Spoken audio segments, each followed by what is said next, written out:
You're watching Rainnite Gaming. What's going on, everybody? Welcome back to Rainnite Gaming. I'm Rainnite, and in this video, we're going to be doing some more 10-minute testing. Basically, I go online, find decks that have done well in tournaments or such, and put them into Wing Table, go against another successful deck by the bot, and just kind of see how the deck plays. Basically, we're just trying to see how this deck works, what's it's trying to do, and if we like the playstyle. And if you guys like these videos, let me know by leaving a comment down below, maybe like and subscribing, I would like that. And also, if you guys have decks that you would like me to test out online, hit up my Discord and put the deck profile in there, and maybe you can be on the next video. Okay, let's jump into Wing Table and see what we're playing. So we are going to be playing the third place deck, third, from the last tournament from Eagle's Nest. Yeah, Eagle's Nest happened last week. If you guys are interested in those tournaments, that's every Wednesday at 8 o'clock EST. I'll put a link to that Discord down below so you too can take part in those. But okay, this one is a green-white mid-range. So basically, as you can see, this has a not too much early game, just kind of enough early game to get them into that middle game. Because once they hit level 4 and 5, they've got a little bit of a power spike. And then by level 6, you know, they get their really big units out there. And if they're fairly healthy by this point, then they're going to do fairly well. So you can see, you know, we're playing, you know, blockers, all the normal white stuff. And then we got Wing Gundam and the Scythe. Not Scythe, Death Scythe. Then we're playing the Saints Institute and the Archangel. Pilots, we're playing Duo, Hero, and Kira. And then we're playing, of course, the Searchers. We play Overwhelming Affection, and we are playing Unfortunate Incident.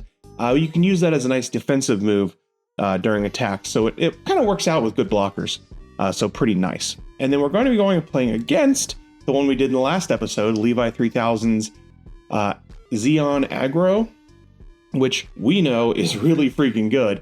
And it's going to be interesting to see how we can do against it. I'm sure if this was in person, Levi would probably smack us up, but the computer's not as good as Levi. So let's get in here, do random, and see how this game goes. We end up going second. Love going second. Our opening hand is not great, so we're going to go ahead and mulligan that one. And I hit the wrong button, so we're not going to mulligan that one. I mean, our hand's not completely god-awful, but it's not great either. Okay, so going in, we can't do anything. I'm sure his deck's going to be able to do something. Bam. Gets right out one of his support cards. These support cards let you add attack to other minions, and we're just going to go ahead and bounce that back up into his hand, so he's going to have to play those resources again. And I'm going to keep a hold of my EX resource. I don't feel like I need to blow it to put it on anything else. Plus, you don't really want to blow your EX base by putting a base on it. Oh, man, that's a start by him. He goes right into the Charzaku too, which is going to be able to clear my base. Now, what I could do here is I could play this, and it would save my base, but I'm not going to use it. I'm just going to let my EX base bite the dust, because we do have a base. So it's not really the end of the world. So pass there, and it's going to go to my turn, and we are now on level 4. Can't do a ton, but I would like to clear this, so I'm probably just going to hit into that. So I'm just going to go ahead and play my base so I can get another card to hand, and I do get a Demi Trainer, which is nice. So we'll play that out, and then we're going to go ahead and attack here, and that'll kill that doorway. Pass. And we'll be able to clear. And that's actually a pretty decent trade for us, because that was a 2 cost, and that was a guy that was a Char unit and Char. So I feel like we got a pretty good value on that trade. Now we have a blocker on board, which will clear his token if he attacks with it. And our base is going to be a little difficult to get through. So yeah, see, he's going to try to attack this, and I am going to... He's not attacking. I don't understand. See, that's the computer screwing up there. But let's see. We're going to be able to bounce something else. So we're going to go ahead and bounce again. You want to bounce tokens if you can, because it destroys that token. And then let's see, we've got 2 more, nothing really else I want to do. So we're going to go ahead and attack. I'm just going to get rid of these supporters, or at least one of them, just because they're one, and not bad. Yeah, not bad. Okay, I could have used this to save my unit. That may have been a good call, but I'm not going to worry about it too much. I am going to go ahead and use my EX resource and put out another blocker. So now we're sitting on 2 blockers and a base. He's slowing down a little bit. We're going to go ahead and block here. And I'm going to use my 2-4. You know, it's got the defense and it has enough offense to clear his unit. So I figure that's a pretty good trade. He's getting a bunch of stuff out here because, you know, he's got all those low-cost units. We really need to get something going for us. Let's see. Cancel. Let's see. What do I want to do? Let's see. We have 5. Go ahead and do this. And that gives us Death Scythe, which I have that. So I'm going to get rid of my blocker and go ahead and put out the blocker I have. He can't use his effect right now. So then I am going to go ahead and put a link unit on there. So now I can attack thoroughly. I'm just going to clear his base just so we can get a little bit of something going. We don't want that base to hang out too long. So we've got, you know, 2 blockers on here. We've got our base, which will take a little bit of damage.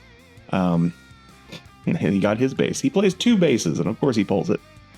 Let's see, that is I want to protect my bigger unit, so I am going to block that. I'm going to block that with this one, so it actually clears his unit. So then that's going to be a 1-for-1 there, but I believe my unit already had damage on it, so actually I got a little bit more value out of that unit.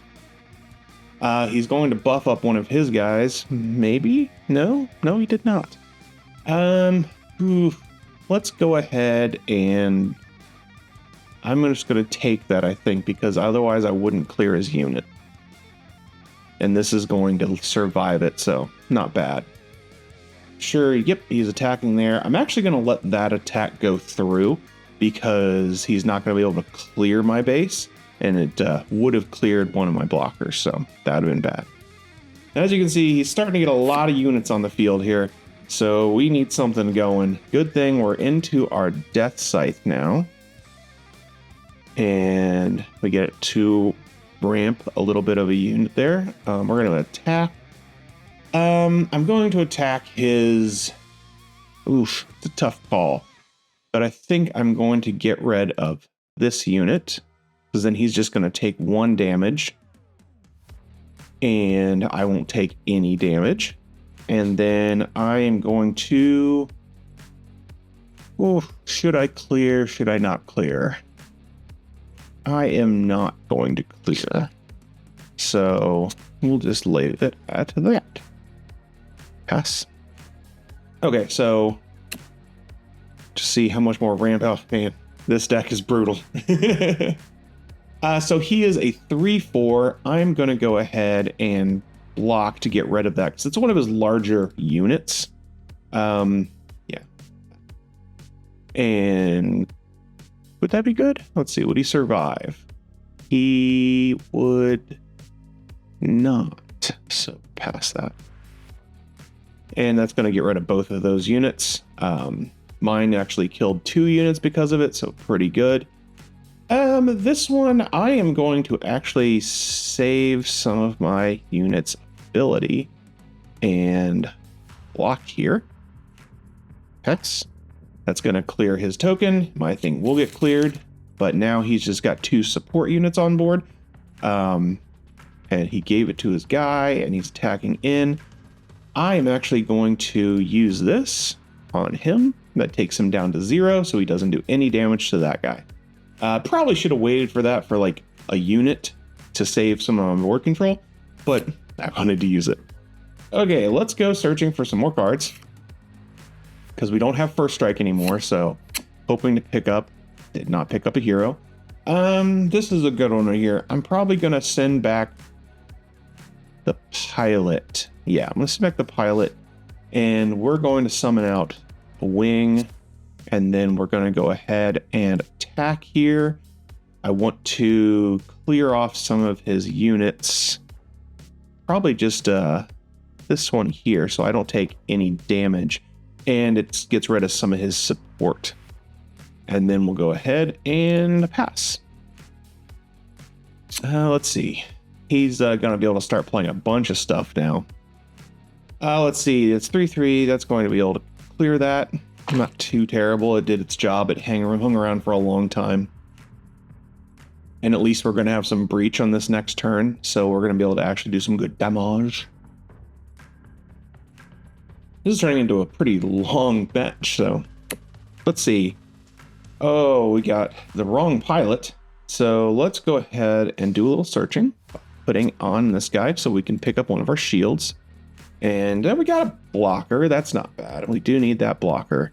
And we can't really return anything, but I am going to go ahead and get another unit out. And we got to go for our attacks. We need to get rid of a couple things. We are going to attack his char probably.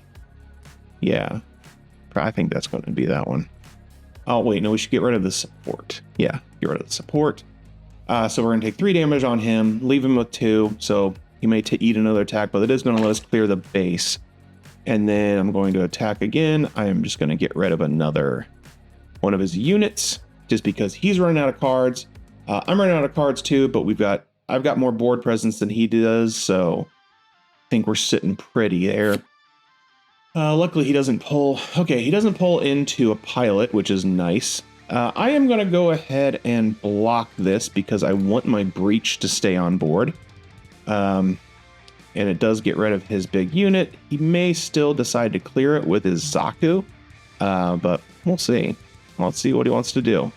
He goes for the base, which I'm thoroughly fine with because it keeps my board presence, and I'm going to be able to clear off, a lot of his board this next turn. Hopefully, oh, perfect. That is perfect. We're going to get Death Scythe, and as you can see right here, we're into that later game, the mid-range, so we are able to really start doing some bad stuff to him. I'm going to do this because I want to get that breach along with the attack, so you get kind of a double effect, instead of just attacking in with, my Death Scythes. Go ahead, and I'm just going to clear off this unit. And so he's going to be down to 1 unit. We don't have any blockers, but we are about to put in a lot of damage, and he's only going to get 1 card, so he may get 1 unit out. So if he attacks in, we are just going to kill it the next turn, and we pretty much got this one locked up. I don't know what he could do. We've got 2 Death Scythes and 2 wings out there, so pretty solid. He is going to pop us for 2 damage. So we are going to, let's see, what's this? Which card would we like to put at the top? This one. That's kind of interesting. Lets you know what you're going to get. So he does clear one of my wings, but I'm going to be able to clear that dude next turn, and I'm probably going to do it with him, just so we're clear. Wait, is this just lethal? This is just lethal. I'm not going to worry about it. Attack here. Just going to go attack here and then let my breach carry through. Just in case he pulls a base. We're going to clear that unit that's dangerous to us. Doesn't get one. And then the Death Scythe should be able to clear this up. Basically, no matter what. And that is game right there. So pretty fun game. Had a lot of fun, learning this deck. It's definitely really cool getting to that mid-range. You're basically just struggling to try to get to that middle game and be healthy enough by putting down those little blockers, then bigger blockers, and then the big damage goes through. And if you can get to that point, the tipping point where, the Zerg of the guy, you've fought it off at the beginning, you get to the middle, the power spike just goes in your favor. So really awesome deck, really fun. I really enjoyed that one. Hopefully you guys like this video, and hopefully you guys are getting ready for the Gundam card game to come out in July. Because remember, If you stay ready, you ain't got to get ready. And I'll see you in the next one. See ya!